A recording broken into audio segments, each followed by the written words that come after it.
Ahí ya pueden ver mi presentación.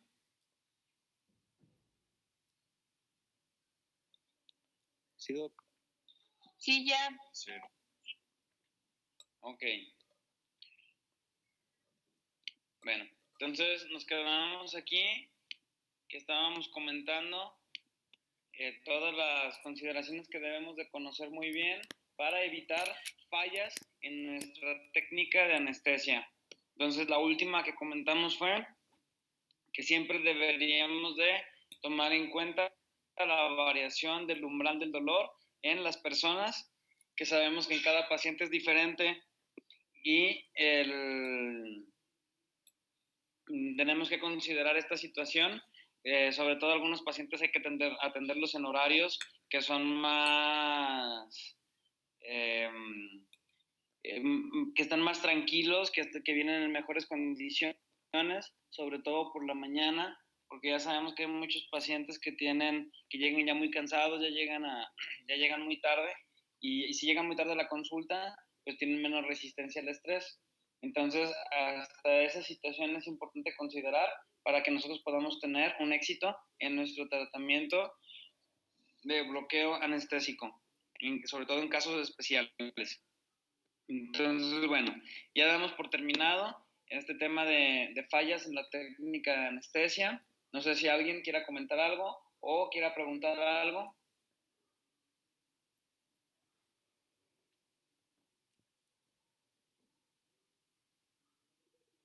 Ok, entonces ahora sí vamos a pasar a la anestesia en el paladar. La anestesia que se utiliza en el paladar es un tipo de anestesia que es troncular.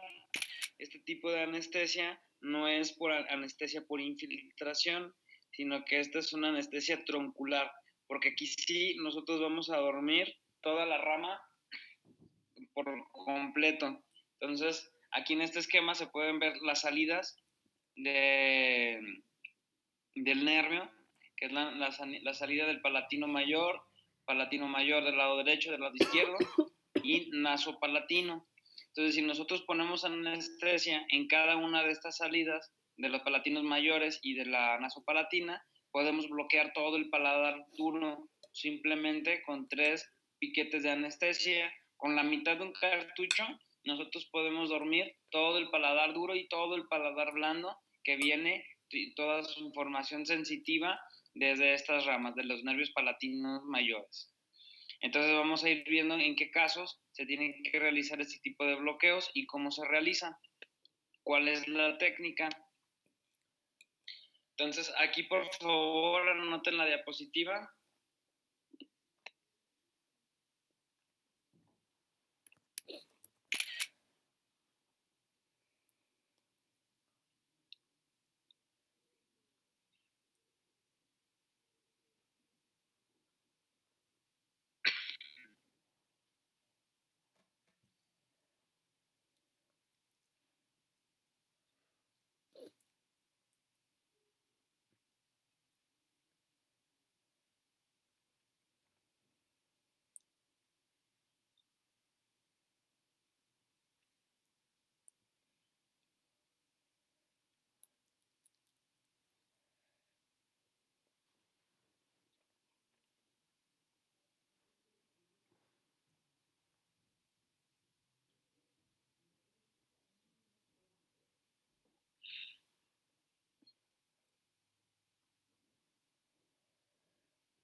Entonces, para poder trabajar haciendo bloqueos en el paladar duro, nosotros tenemos que considerar la anatomía local. Entonces, como introducción al bloqueo de la zona del paladar, para nosotros es muy importante saber que ese tipo de bloqueos solamente se realizan en casos quirúrgicos. Nosotros para tratamientos dentales simples no recomendamos hacer ningún tipo de bloqueo de este tipo porque no es necesario. Para tratamientos dentales simples como quitar caries y hacer limpiezas dentales y tratamientos así simples, no se necesita bloquear el paladar duro, solamente que se vaya a hacer cirugía. Entonces nosotros como cirujanos maxilofaciales sí empleamos mucho estas técnicas de anestesia, tanto en implantología como en cirugía bucal, para extracción de caninos incluidos o exposición de caninos incluidos o para quitar odontomas que se pueden encontrar ahí escondidos en la zona del paladar. Entonces, si nosotros necesitamos hacer este tipo de bloqueos, si vamos a poner un injerto de hueso, todo este tipo de tratamientos quirúrgicos se ameritan este tipo de bloqueo. Pero de ahí en más, para odontología general, para puentes, para prótesis, para todos los tratamientos que se hacen, no se necesita hacer bloqueo del hueso, de la zona del paladar duro. Entonces, bueno, en el caso que sea ya necesario, es obvio que tenemos que conocer muy bien la anatomía del paladar, de dónde viene toda esta información nerviosa. Si nosotros recordamos, pues el nervio palatino mayor proviene desde el ganglio pterigomaxilar o pterigopalatino, que nosotros recordamos que se encuentra en la fosa pterigomaxilar, y la fosa pterigomaxilar está comunicada con la fosa craneal media por medio del agujero redondo mayor, que es por donde sale la rama 2 de nuestro nervio trigémino. Entonces, desde ahí viene toda esta información sensitiva que va a dar sensibilidad a toda la región del paladar duro y del paladar blando. También, si ustedes se acuerdan, también decíamos que el nervio trigémino es un nervio mixto porque tiene una parte que es sensitiva y otra parte que es motora. Entonces el paladar blando está inervado tanto por la rama 2 como por la rama 3, porque nosotros recordamos que la rama 3 es la única rama que es mixta del nervio trigémino, y de esta rama, de la rama 3 que tiene los dos troncos, del tronco posterior, es de donde va a salir esta rama motora que va a ir hacia el paladar blando. Entonces el paladar blando está inervado tanto por la rama 3 como por la rama 2 del nervio trigémino. Entonces decíamos que la rama 3 tiene una porción motora que va hacia todos los músculos de la masticación y al paladar blando. Entonces, la inervación del paladar duro y paladar blando depende de estas dos ramas, de la rama 2 y de la rama 3 del nervio trigémino, principalmente de la rama 2, que es la que inerva casi todo el 70% del paladar blando y también inerva todo el paladar duro. Entonces, va a tener tres salidas del nervio. Entonces, va a tener la salida del nervio nasopalatino, que es la zona que va a inervar el mucoperiósteo, el borde alveolar y la encía de la parte anterior del paladar o la zona de la premaxila. Y se tiene acceso por medio del conducto incisivo, que es el conducto que se encuentra justamente por detrás de los dos incisivos centrales superiores. Ahí donde se siente que está la papila, por debajo de esa papila interincisal palatina, es en donde vamos a encontrar este agujero, el agujero incisivo, por donde va a salir el nervio nasopalatino, que inerva el mucoperiósteo, el borde alveolar y la encía de la parte anterior del paladar o premaxila. Entonces, en los casos que nosotros vamos a exponer o que vamos a hacer alguna cirugía en la zona de la premaxila, nosotros vamos a tener que recurrir a esta anestesia, a la anestesia nasopalatina. Esta anestesia es, yo creo, de las más dolorosas que existen de todas las demás técnicas, porque es una zona muy sensible y aparte anestesia del paladar es diferente a hacer una anestesia supraperióstica o hacer una anestesia del nervio dentario, porque en las otras que acabo de comentar, el anestésico se pone en un tejido blando, entonces el anestésico fluye de una forma más simple desde nuestra jeringa, desde nuestro cartucho, hasta el tejido, a diferencia del paladar duro. El paladar duro tiene una encía que está muy pegada al hueso, entonces está prácticamente pegada a la encía con el periósteo y con el hueso, con la superficie de la cortical del hueso. Entonces llega a ser muy doloroso porque cuando nosotros ponemos ahí la anestesia, pues sí producimos esta separación, esa fuerza, un bloqueo subperióstico, pero en la zona del paladar duro.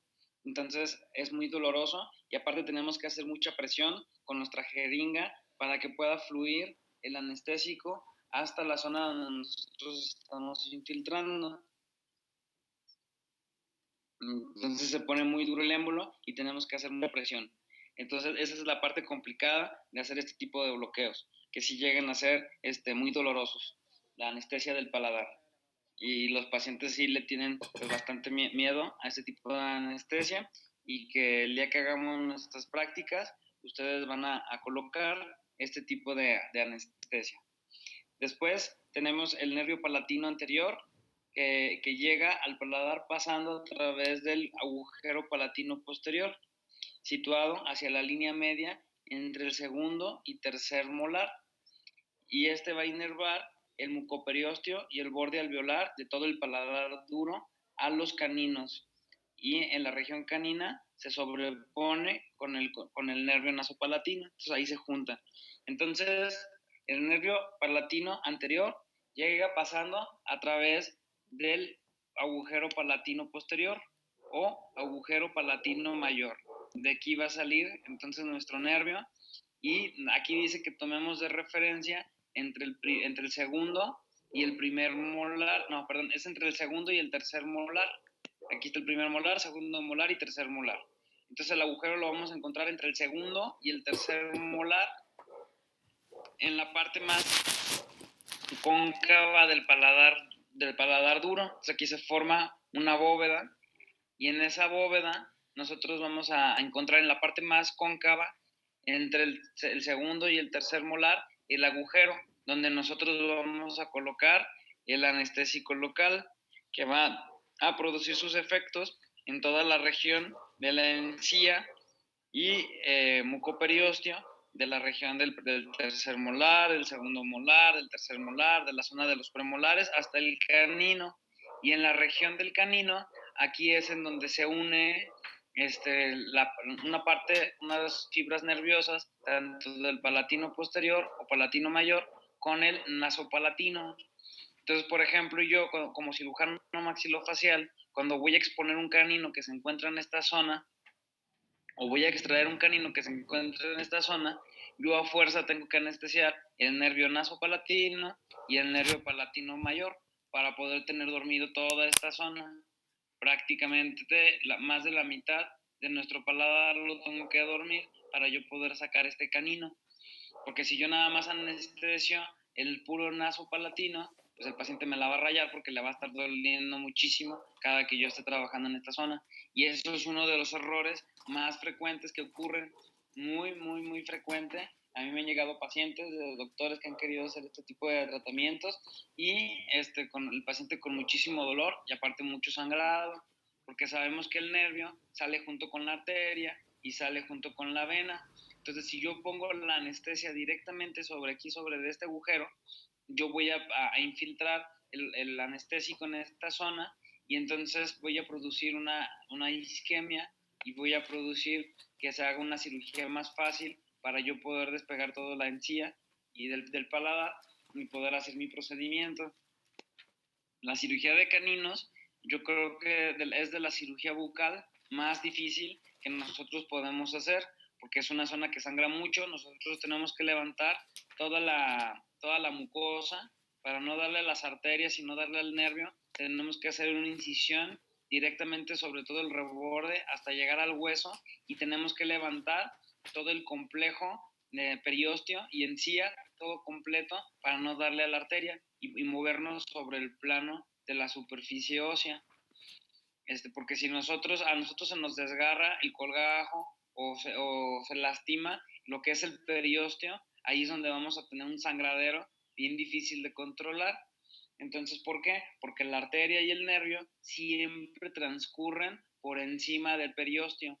Por eso es que mi incisión tiene que ser hasta el hueso, en la parte que es más segura, donde yo sé que no hay nervio, y a partir de ahí con la alegra me voy bien pegadito al hueso, levantando todo el periósteo junto con la encía, tratando de que no se desgarre para que no vaya yo a encontrarme con un sangrado muy profuso, porque el paladar es una zona muy bien irrigada y es una zona que es muy difícil de controlar el sangrado porque nosotros no podemos suturar libremente como se puede suturar en otras partes de la boca.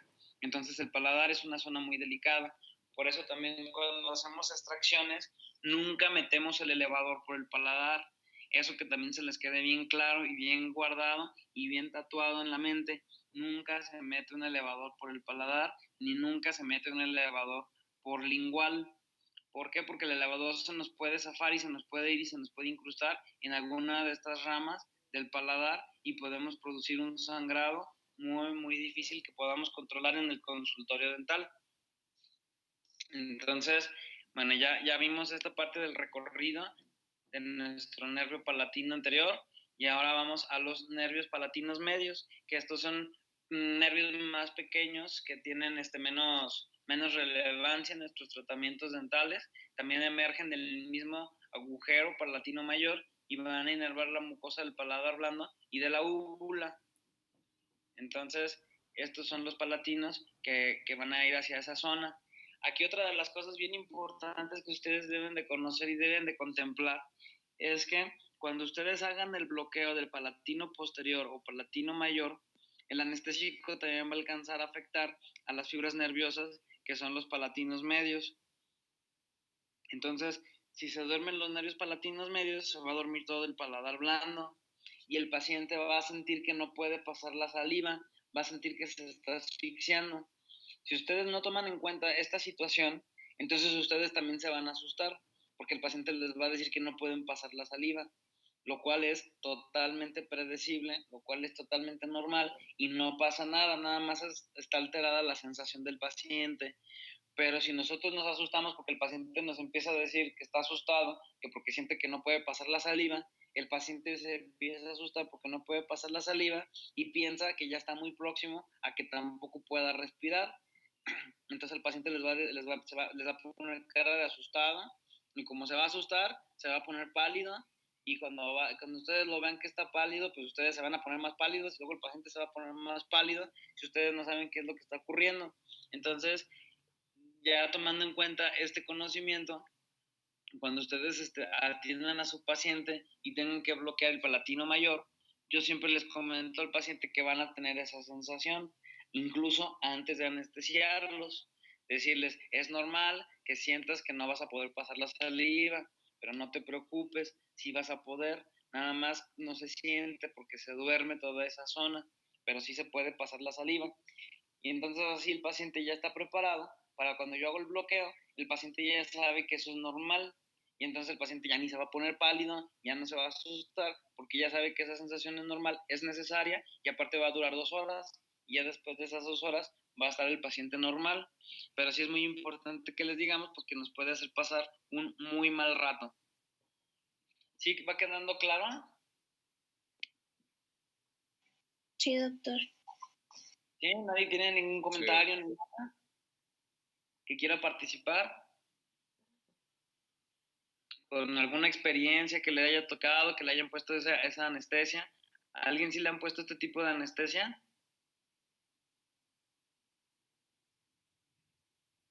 No, a mí no, doctor.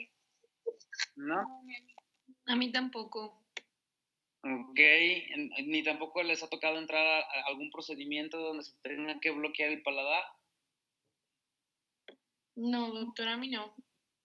Ok, bueno, entonces ya cuando les toque, van a ver que pues es una técnica que sí llega a ser muy, muy molesta, muy dolorosa, y que además pues tenemos que considerar esa situación de que se duerme el paladar blando, y que aparte pues el paciente tiene que estar ahí tranquilo para que no se asuste y nos pueda complicar el procedimiento que tenemos planeado hacer.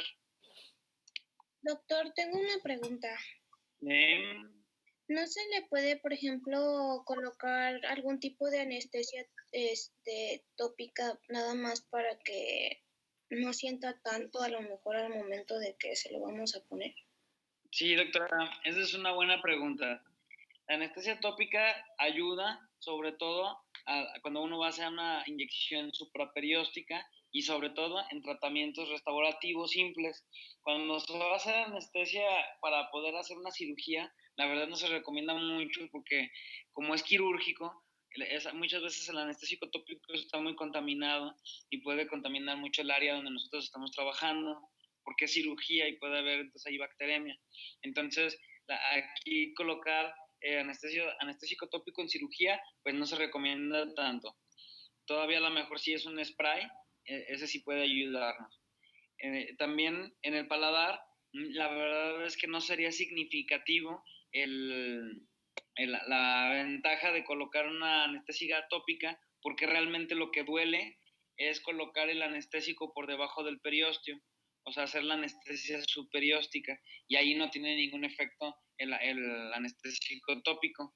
Entonces al paciente le va a doler de todas formas igual, porque con la aguja estamos entrando por debajo del periósteo y estamos colocando el anestésico a presión, y entonces el anestésico que va entrando va haciendo un efecto de masa que va haciendo una disección de todo el periósteo sobre la cortical del hueso, y eso es lo que al paciente le genera mucho dolor. Entonces el anestésico tópico pues realmente no sería muy, muy útil en este caso, porque lo que realmente duele pues es colocar el anestésico por debajo del periósteo. ¿Sí queda claro? Sí, doctor, gracias. De nada. Ok, entonces anoten esta diapositiva, por favor.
Entonces, la anestesia palatina por infiltración es el método más común para producir anestesia de la mucosa palatina, en particular en la región de solo 1 o 2 dientes. La inyección debe hacerse siempre en el sitio donde el grosor máximo del tejido pueda absorber el anestésico. Si nosotros colocamos el anestésico local en la zona donde es más grueso el tejido, ahí va a ser más fácil anestesiar y le va a doler menos al paciente. Si nosotros le ponemos el anestésico en la zona donde está más delgadita la encía, entonces ahí le va a doler más al paciente. Y aparte, si lo ponemos el anestésico en la zona donde está más gruesa la encía, se va a absorber mejor nuestro anestésico local. Entonces, ¿dónde vamos a encontrar, cuando vamos a hacer el bloqueo del dentario posterior o del dentario mayor posterior, podemos, ¿dónde vamos a encontrar este punto? El punto donde está más gruesa el tejido. Nosotros decimos que vamos a marcar una línea equidistante o una línea que sea de igual distancia entre la línea del paladar duro, la línea media, y entre la línea del borde gingival. Entonces, aquí en esta imagen no es representativa tal cual a donde se encuentra el nervio, que lo pusieron más pegadito hacia el reborde alveolar, pero normalmente la parte más gruesa donde nosotros vamos a encontrar de tejido blando es si nosotros marcamos una línea que va desde el reborde alveolar hasta la línea media del paladar duro, marcamos esta línea. En medio de esta línea, entre el segundo y el tercer molar, es en donde vamos a encontrar la zona donde está más grueso la encía, y es la zona en donde se puede absorber mejor nuestro anestésico local. Entonces, en este punto, que es equidistante entre la línea media del paladar duro y entre el reborde alveolar, en la parte más cóncava de nuestro paladar duro, ahí es en donde nosotros vamos a encontrar esta zona donde podemos colocar nuestro anestésico local. ¿Sí queda claro? ¿Lo podría repetir, doctor, por favor? Entonces, ustedes cuando van a anestesiar le piden al paciente que abra su boca y van a ubicar la línea media del paladar duro y después van a ubicar toda la parte del proceso alveolar. Ustedes ya saben que el palatino mayor se encuentra entre el primero y el segundo molar, perdón, entre el tercero y el segundo molar, y van a marcar entonces una línea imaginaria, y esa línea la van a dividir en dos. Justo en medio de esa línea es en donde ustedes van a colocar el anestésico local, que esta es la zona en donde se encuentra más grueso la parte de la encía, y ahí se puede absorber mejor el anestésico, y es ahí donde le va a doler menos al paciente cuando hagamos este bloqueo en esa línea imaginaria que nosotros estamos marcando entre la línea media y la línea del reborde alveolar. Justo en medio, ahí vamos a colocar nuestro anestésico local. ¿Sí queda claro? Sí, gracias, doctor. Sí, de nada. Entonces, aquí tenemos un poquito más de margen, porque como el tejido es más grueso, entonces tenemos un poco más de margen para colocar el anestésico local de una forma que fuera un poquito más supraperióstico, como un poquito que no entráramos tan directo desde primera instancia hasta por debajo del periósteo. Entonces aquí sí podemos ir colocando anestésico en un tejido que es más grueso, y por eso al paciente le duele mucho menos. Entonces nosotros tenemos que insertar la aguja con mucho cuidado, y esto va a impedir que se eleve rápido, de forma repentina, la zona del mucoperiósteo, y esto disminuye también el riesgo de colocar el anestésico dentro de los vasos sanguíneos. ¿Sí queda claro? Y aquí vamos a colocar aproximadamente 0.3 mililitros de nuestro anestésico, y tenemos que colocarlo muy despacito. ¿Sí queda claro?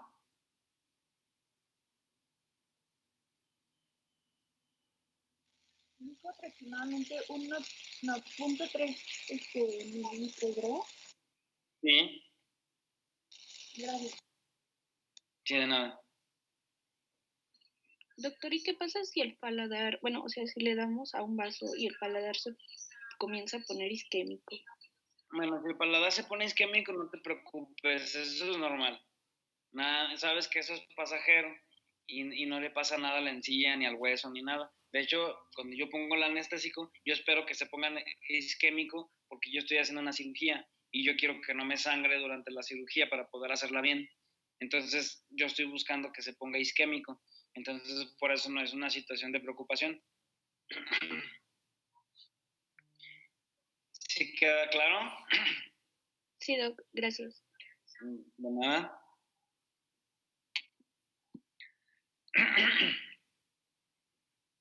Ahora vamos al bloqueo del nervio nasopalatino, que es el que les digo que este sí es el que es más doloroso, porque cuando vamos a bloquear el palatino posterior, tenemos un poquito más de margen, porque aquí sí está más gruesa la encía, entonces podemos ir colocando el anestésico sin llegar directamente hacia la zona del periósteo. Pero este bloqueo, aquí no tenemos otra alternativa, casi llega el anestésico directo hacia donde se encuentra el periósteo. Entonces, anoten por favor esta diapositiva.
Entonces, ¿cuándo vamos a bloquear nuestro nervio nasopalatino? Lo vamos a bloquear cuando se necesita obtener una anestesia de la zona de la mucosa palatina adyacente a los 4 incisivos superiores, anteriores. Es mejor bloquear el nervio palatino, el nasopalatino. Entonces, si vamos a hacer cualquier tratamiento en esta zona de toda esta mucosa, nosotros vamos a tener que hacer este bloqueo nasopalatino. Entonces, la abertura del conducto incisivo en el paladar está marcada por la papila incisiva de la línea media y está ligeramente posterior a los dos incisivos centrales. La papila en este punto es muy sensible y a menos de que se tenga mucho cuidado, el bloqueo puede llegar a ser muy doloroso. ¿Cómo tenemos cuidado? Pues la única herramienta que tenemos es colocar el anestésico lo más despacio posible. Y existen dos técnicas para hacer el bloqueo del nervio nasopalatino, que ya después las vamos a ir estudiando. Una es la técnica directa y otra es la técnica indirecta. Esta que ustedes están viendo aquí es la técnica directa, que se pone directamente el anestésico por encima de la papila, donde se encuentra nuestro nervio nasopalatino. Entonces, esta es la técnica directa, pero existe otra técnica que es indirecta, que después se las voy a enseñar, que teóricamente es menos dolorosa que esta, que es aplicar la inyección directamente sobre el nervio. Ahí anoten la diapositiva, por favor.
Entonces, existen dos formas para poder aplicar la punción en la zona nasopalatina.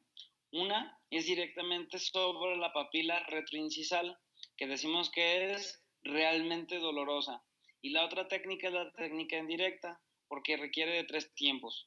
Nosotros no vamos a colocar el anestésico directamente sobre la papila, sino que la tenemos que colocar primero en otras zonas para que se vaya durmiendo la zona de la papila, y cuando nosotros coloquemos el anestésico en esa zona, al paciente no le duela tanto. Entonces, el primer paso de la técnica indirecta es colocar la anestesia en el fondo de saco con una técnica submucosa. La técnica submucosa es lo mismo que la técnica supraperióstica. Después de ya que colocamos nuestra anestesia en la zona supraperióstica, en la zona donde tenemos el frenillo labial superior, ahí es en esa zona donde nosotros vamos a colocar esta anestesia supraperióstica o submucosa. Ahí es donde vamos a colocar entonces nuestro anestésico en el primer tiempo, como si estuviéramos infiltrando el frenillo labial superior.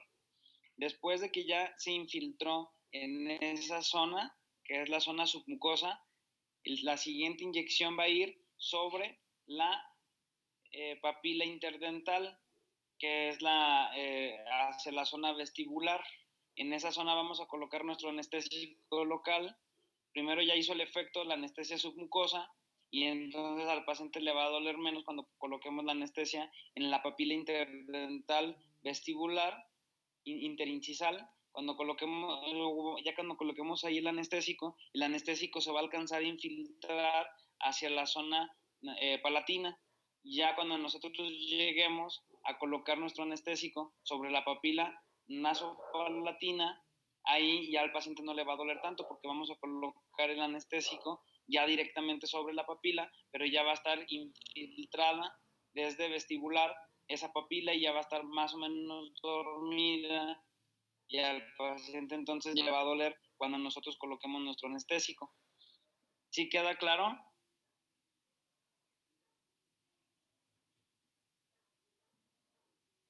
Doctor, dijo que se infiltraba a dónde antes de llegar a la papila. No te escuché, doctora, como que se corta mucho. ¿Ya me escucha, doctor? Sí, es que se escucha como mucho ruido. Ah, ok. Dijo que antes de que llegara a la papila se infiltraba a dónde. La técnica indirecta, primero es hacer un bloqueo submucoso o supraperióstico en la región donde se encuentra el frenillo labial superior. Entonces ya, ponemos ahí nuestro anestésico, ahí sí podemos poner nuestra tópica, ponemos nuestro anestésico e infiltramos toda la región del frenillo labial superior.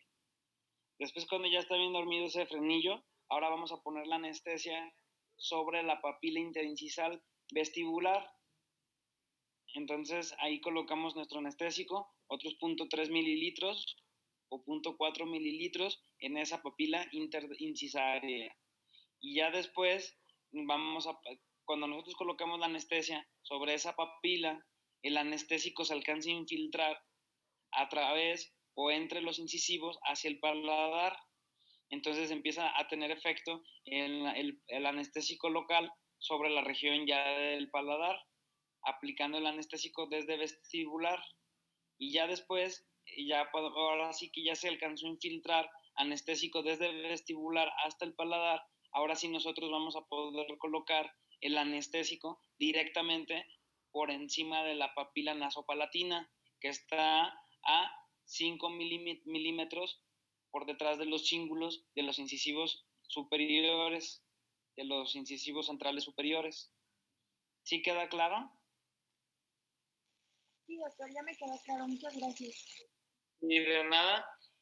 Y también no se sugiere entrar con la aguja más de 5 milímetros a través del conducto nasopalatino. No se sugiere porque puede llegar a ser peligroso, porque ahí ya vamos a encontrar una arteria de mayor calibre. Entonces, la técnica de bloqueo nasopalatino no tiene indicación para tratamientos odontológicos conservadores, ni siquiera para exodoncias simples, porque nosotros podemos lograr una muy buena anestesia haciendo un bloqueo submucoso o supraperióstico desde vestibular. Entonces, este tipo de anestesia solamente la vamos a indicar para procedimientos quirúrgicos que se van a realizar en la vertiente palatina, en la porción palatina de nuestro proceso alveolar. Es en la única zona que vamos a utilizar este tipo de anestesia. Entonces, como cirugía de caninos incluidos, cirugías de fenestraciones de incisivos retenidos, cuando tenemos que hacer una ventana para poder exponer un diente y que el ortodoncista le ponga un botón y con ese botón el ortodoncista me jale el canino hacia la arcada. En algunos casos de exodoncias múltiples, porque cuando se van a hacer extracciones múltiples, muchas veces tenemos que hacer regularización de proceso. Y para poder hacer regularización de proceso, sí se necesita anestesiar el paladar. Siempre que se tenga que poner una sutura en la región del maxilar, que se tenga que suturar la porción vestibular con la porción palatina, ahí siempre tenemos que poner anestesia en el paladar porque al paciente le va a doler mucho. O si vamos a poner implantes, también ahí es otra indicación para hacer un bloqueo nasopalatino. ¿Sí queda claro? ¿Alguien tiene alguna pregunta o comentario que quiera participar?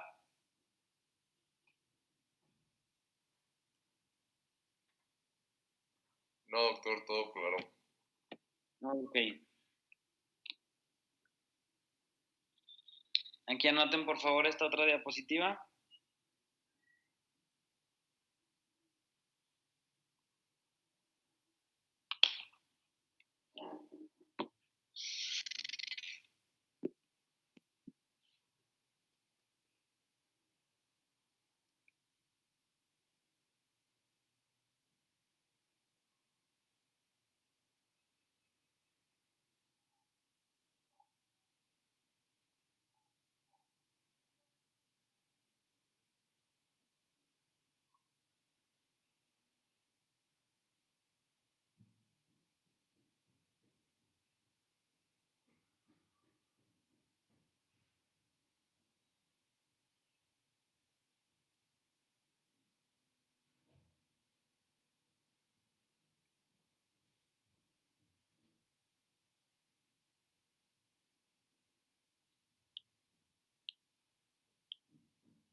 Entonces, lo que hemos venido comentando acerca del bloqueo del nervio palatino posterior es que nosotros lo vamos a ubicar en la parte más cóncava de nuestro paladar duro, en esta porción que nosotros vamos a marcar una línea, que decíamos que íbamos a marcar una línea imaginaria que va desde el proceso alveolar hasta la línea media de nuestro paladar duro, y esta línea media nosotros la vamos a dividir en dos, justo en medio de esta línea imaginaria es en donde nosotros vamos a colocar nuestro anestésico, entre el segundo y el tercer molar superior.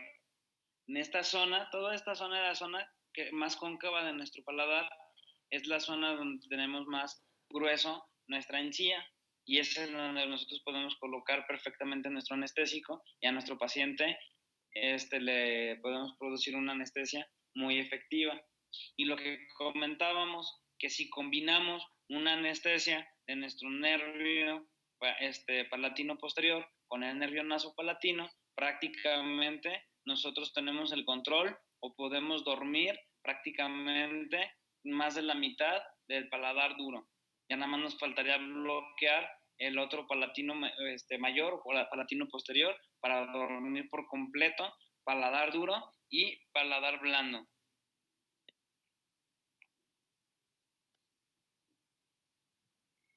¿Sí queda claro?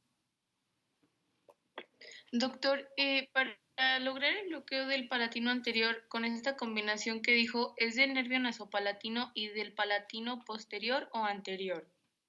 Del nervio nasopalatino y del nervio palatino posterior. Ah, ok, gracias. Es que en la diapositiva dice palatino anterior y me confundió un poco. Sí, déjalo como posterior.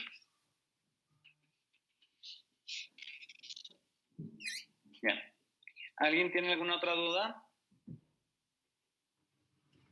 Yo, doctor.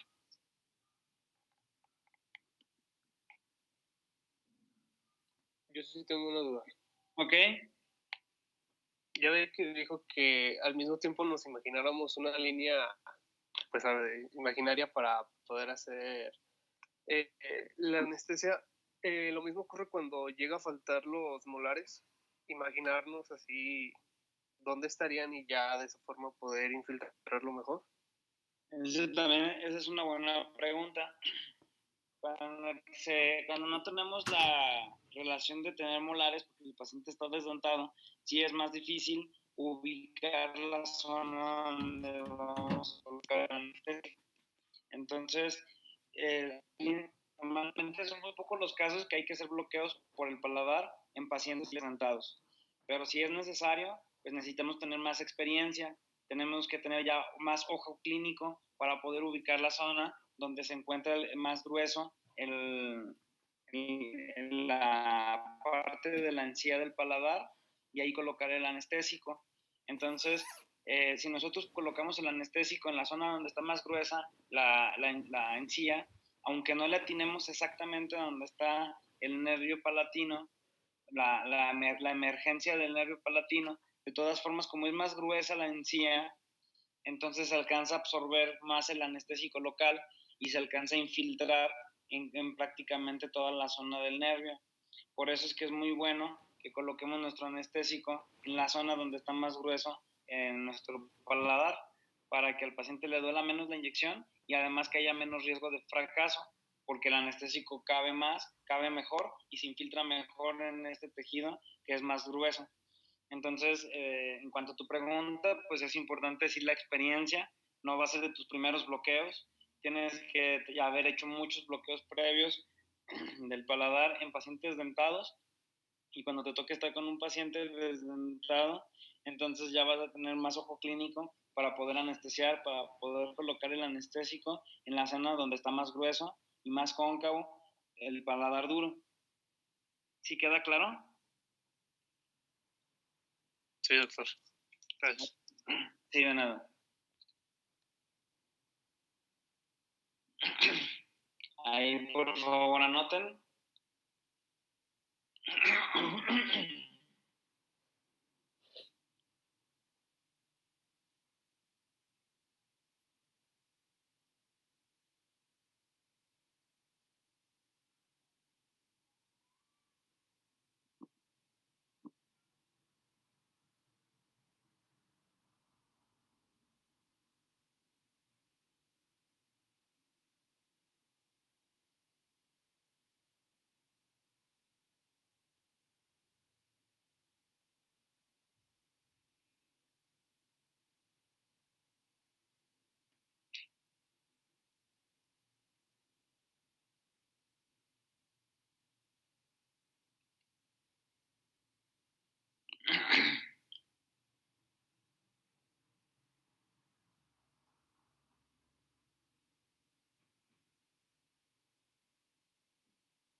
Entonces, lo que hemos venido comentando, todas las inyecciones del paladar normalmente son dolorosas, aun cuando se practiquen con cuidado, a causa de la firmeza de los tejidos en esta región y la ineficiencia para absorber la solución con facilidad.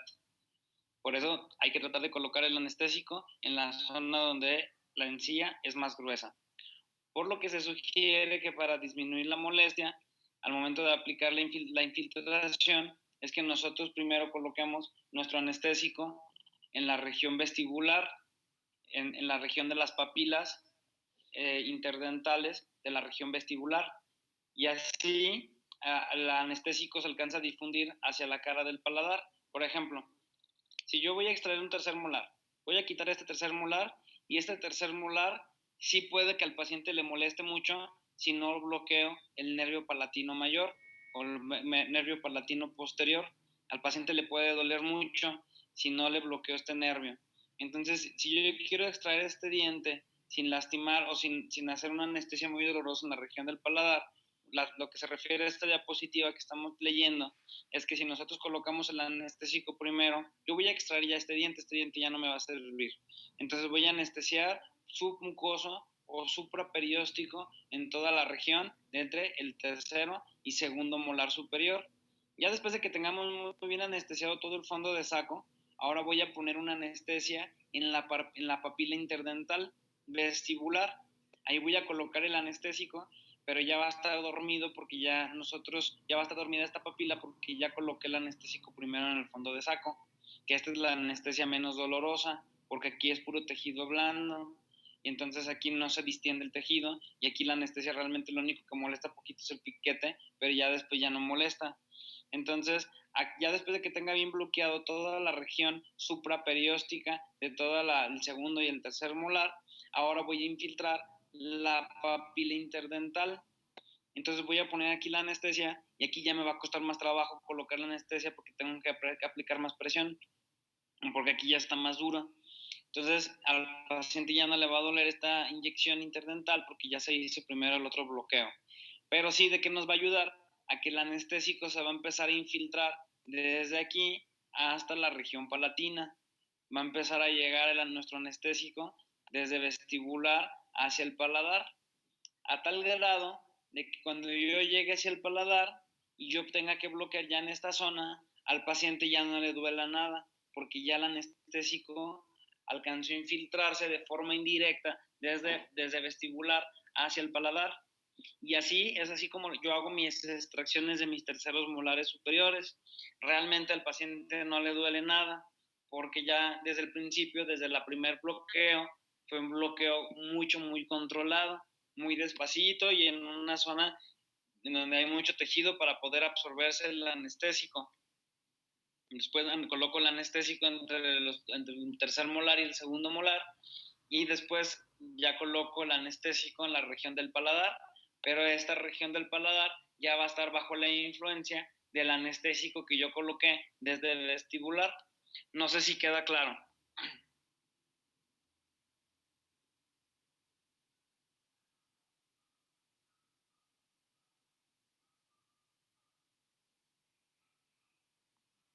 Sí, doctor. ¿Sí? Ok. Bien, entonces esta información es lo que hace referencia esta diapositiva. Entonces, todas las inyecciones del paladar normalmente son dolorosas, aun cuando se practican con cuidado, a causa de la firmeza de los tejidos en esta región y la ineficiencia para absorber la solución con facilidad, por lo que se sugiere que para disminuir la molestia es necesario aplicar la infiltración desde vestibular, labial, bucal. Cuando haya hecho efecto la anestesia en esta zona, ahora vamos a administrar inyecciones papilares en el mismo lado de las papilas, aquí se repitió, en el mismo lado de las papilas interdentales.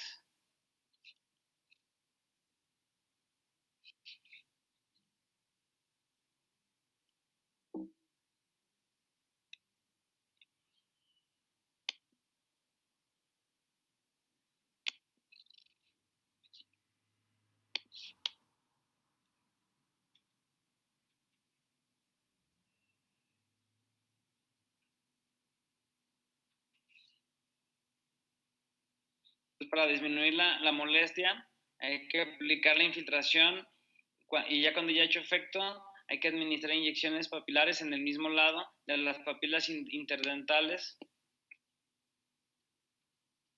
Y así la solución se difundirá por la cara del paladar y proporcionará suficiente anestesia que pueda llegar a disminuir el bloqueo de la zona palatina. Entonces, con inyecciones de bloqueo palatino no se recomienda insertar más allá de 5 milímetros de profundidad en la zona donde tenemos el agujero palatino mayor, porque ahí podemos infiltrar el anestésico en una zona en donde podamos lastimar un vaso sanguíneo o podamos lastimar al nervio. ¿Sí queda ya bien clara esta diapositiva?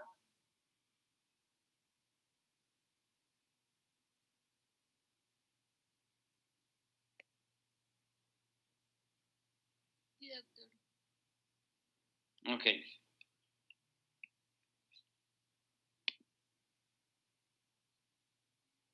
Entonces continuamos con anestesia regional, que es lo mismo que anestesia troncular.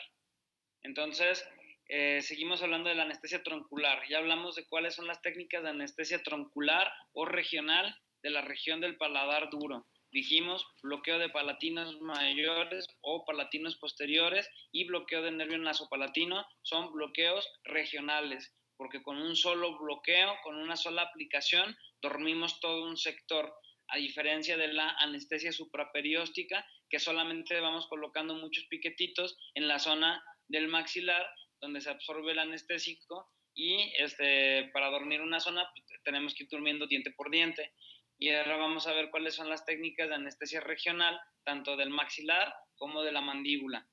Y ahorita ya vimos cuál es la técnica troncular o regional del paladar duro y del paladar blando. ¿Sí queda bien claro estas ideas? Sí, doctor. Ok. Entonces, ¿en qué zonas nosotros vamos a aplicar la anestesia regional o troncular?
Entonces, hasta anestesia regional es la anestesia o la técnica que nosotros vamos a emplear para bloquear el paso del dolor a lo largo de un tronco nervioso.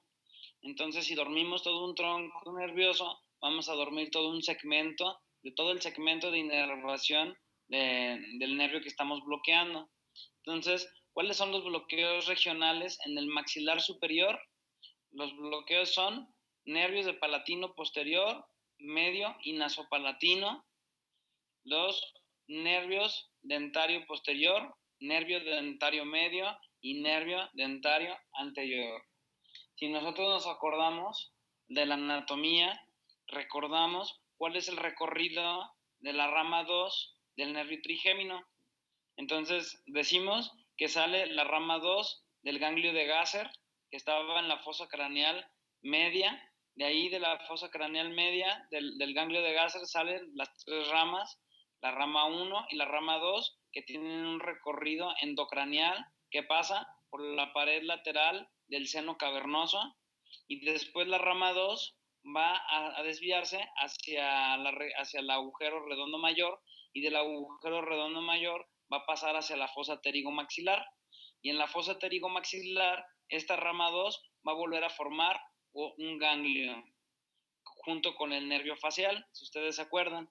Entonces aquí van a formar este ganglio que tiene información simpática e información parasimpática de nuestro sistema nervioso autónomo, y de ahí este ganglio, el ganglio pterigomaxilar, va a dar diferentes ramas. Va a dar una rama que va a ir por todo el piso de la órbita hasta salir por el agujero infraorbitario. Va a dar una segunda rama que va a ir hacia la región del todo el borde posterior del maxilar. Y entonces, casi siempre, en la mayor parte de los casos, estas dos ramas, la rama que va a ir hacia el piso de la órbita y hacia el agujero infraorbitario y que va a salir por ahí, nosotros la vamos a conocer como nervio dentario anterior o nervio infraorbitario. Y luego va a salir el nervio dentario posterior, que es la rama que sale del ganglio pterigomaxilar directamente por encima de todo el reborde de la tuberosidad del maxilar o todo el borde posterior del maxilar hasta llegar a la zona de los terceros, segundo y primer molar superior. El dentario medio hay veces que existe y hay veces que no existe. El dentario medio prácticamente es una rama del nervio dentario anterior. Entonces, muchas veces si nosotros bloqueamos el nervio el dentario anterior o infraorbitario, vamos a tener acceso a bloquear el nervio dentario medio. Entonces, todo esto es solamente una introducción. Ya más adelante vamos a ir viendo todas las técnicas. Se las voy a ir enseñando una por una para que no se vayan a desubicar. Pero esta es la introducción. ¿Alguien tiene alguna duda de esta introducción?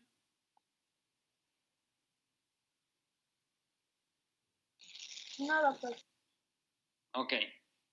Entonces pasamos a la siguiente diapositiva. De esta ya está perfectamente explicada la bloqueo nervio palatino posterior, medio y nasopalatino. Estos ya están descritos. Entonces ahora nos vamos a enfocar en estos tres. Ya dijimos principalmente en el posterior y principalmente en el anterior. Ahí por favor anoten.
Entonces, vamos a hablar del bloqueo del nervio dentario posterior.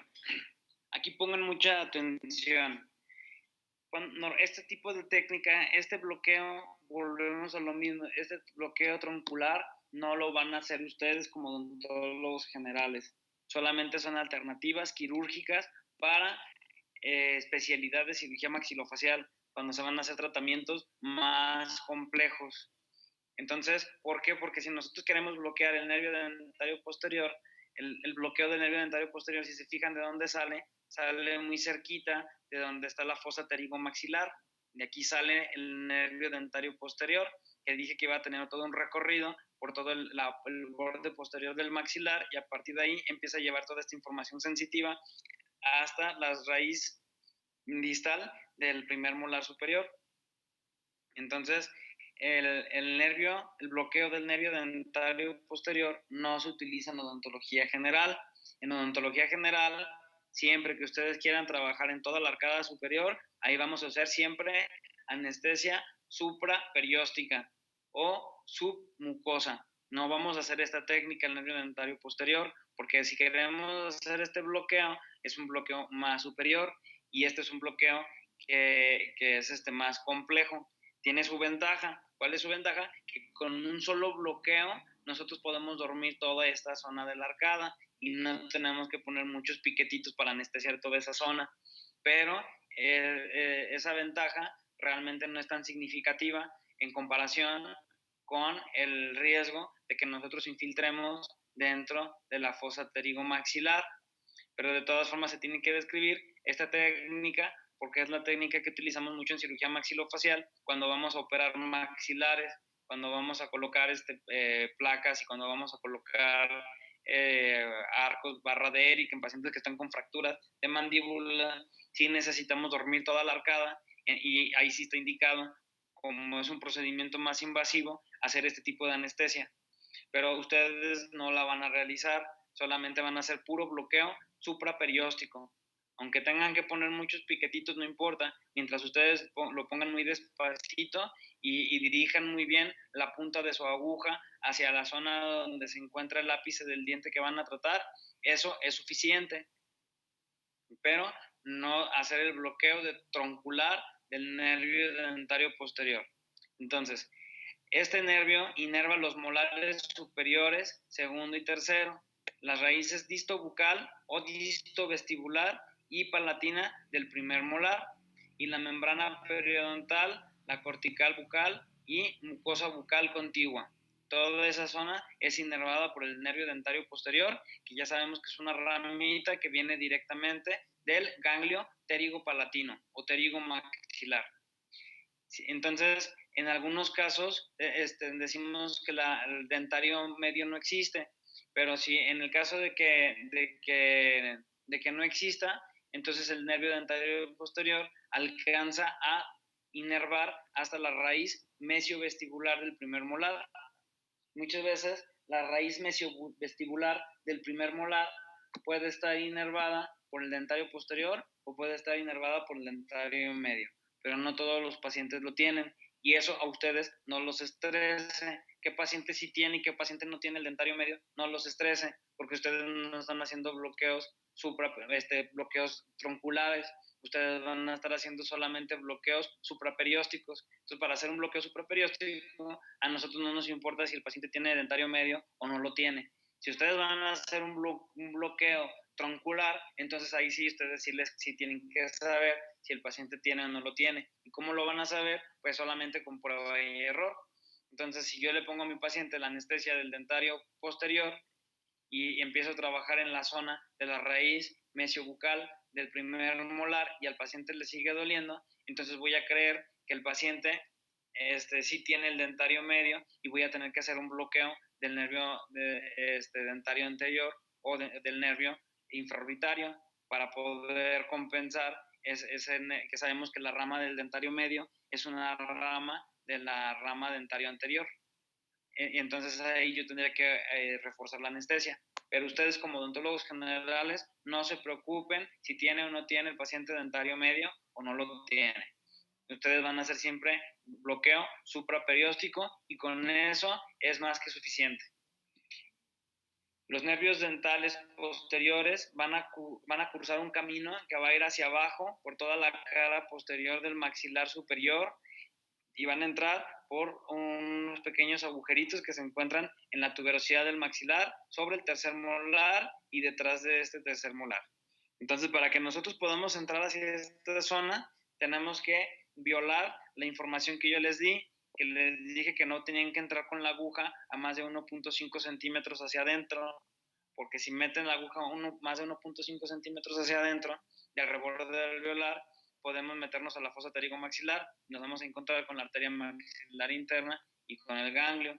Entonces aquí la sugerencia es colocar el anestésico nada más cuando es un cirujano maxilofacial, que ya es una persona que conoce muy bien la anatomía de todo el maxilar y en procedimientos que son muy específicos. Entonces los nervios dentarios posteriores van a venir por todo el reborde alveolar y se van a meter por unos pequeños orificios. Accesar esta zona tampoco es fácil porque el maxilar tiene una curvatura. Entonces nosotros incluso tenemos que doblar un poquito la aguja tratando de seguir esta curvatura que se encuentra por detrás del contrafuerte malar. Entonces por eso no es fácil hacer el bloqueo, pero tiene sus indicaciones. ¿Sí queda claro?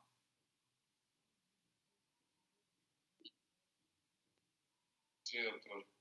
Ok.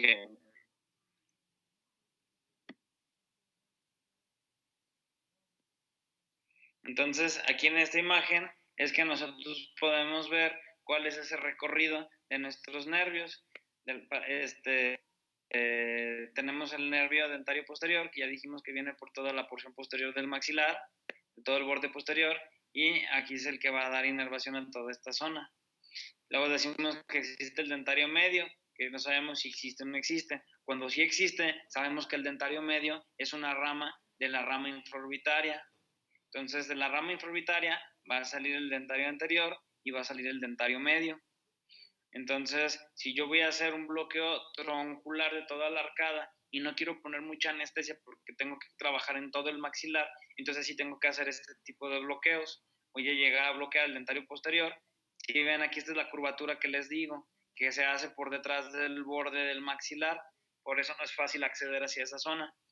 Pero si yo voy a trabajar en todo el maxilar superior, entonces tengo que bloquear el dentario posterior, después tengo que bloquear el infraorbitario. Si yo bloqueo el dentario posterior y bloqueo el nervio infraorbitario, entonces voy a bloquear ahora sí toda la arcada del lado que está colocándose el anestésico. En todos los órganos dentarios van a estar bloqueados, obviamente no por el paladar, pero toda la región vestibular y todas las pulpas de todos estos dientes van a perder sensibilidad por completo si yo hago estos dos bloqueos, el bloqueo del nervio dentario posterior y el bloqueo del nervio infraorbitario. Vamos a ver que el bloqueo del nervio infraorbitario tampoco está fácil y tampoco lo van a hacer ustedes como odontólogos generales, solamente que hagan especialidad. Para nosotros como maxilofaciales sí es bien importante dominar todas estas técnicas porque nosotros atendemos pacientes con traumatismos faciales muy severos, como ya les he enseñado, casos donde pacientes sufren traumatismo de tejido blando y hay veces que hay que manejarlos con anestesia local y entonces cuando los manejamos con anestesia local, a ustedes sí les enseñé el caso del paciente de la sierra eléctrica, ¿verdad? Sí les enseñé casos, ¿no? Sí, doctor. Sí, doctor, creo que sí. Bueno, creo que el de la sierra eléctrica no está aquí. Bueno, pues casos de este estilo, por ejemplo, este tipo de heridas, nosotros las tenemos que cerrar, sobre todo en hospitales públicos. O sea, yo en un hospital público, mientras menos meta un paciente a quirófano, pues es mejor porque está muy saturado y este tipo de pacientes están llegando todo el tiempo. Entonces yo tengo que conocer muy bien toda la región de los nervios para poder hacer bloqueos tronculares y con muy pocos bloqueos dormir toda la cara del paciente y hacer el procedimiento con anestesia local y no meter al paciente quirófano. Entonces, nosotros como cirujanos, pues sí tenemos que conocer muy bien toda esta parte. Por ejemplo, Este paciente sí se tuvo que intubar, porque este paciente ya venía con un traumatismo craneoencefálico, ya se había perdido su capacidad para poder respirar por él solo. Entonces él se tuvo que intubar, pero si no, muchas de estas heridas se pueden reconstruir con puros bloqueos.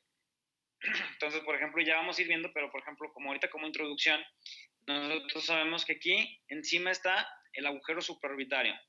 Aquí tenemos el agujero infraorbitario y aquí tenemos el nervio mentoniano.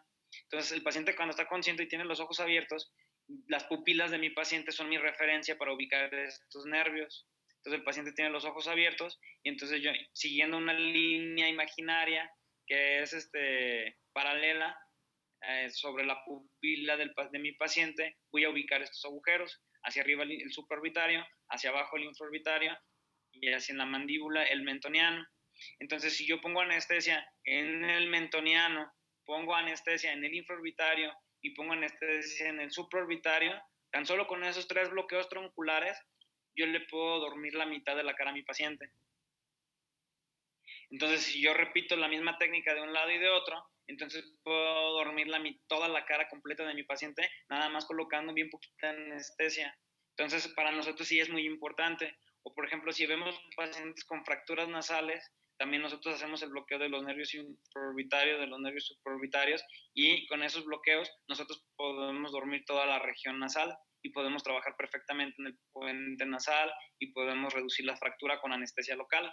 En el caso de que la fractura tenga menos de 6 horas, que son las que nosotros como cirujanos maxilofaciales manejamos. Si la fractura ya pasó más de 6 horas, entonces ya nosotros no las manejamos, las manejan los otorrinos, porque ya ahora sí habría que meter al paciente a quirófano. Pero si es inmediata, nosotros las podemos manejar con estos 2 bloqueos. Entonces, para nosotros sí es muy importante conocer estas técnicas de bloqueos tronculares, pero es más para manejo de traumatismos faciales, no tanto para cirugía bucal, ni tampoco o mucho menos para tratamientos bucales. ¿Sí va quedando claro?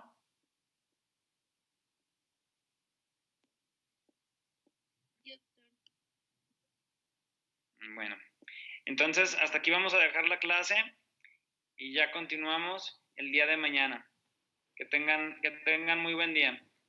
Gracias, doctor. Gracias, doctor. Gracias, doctor.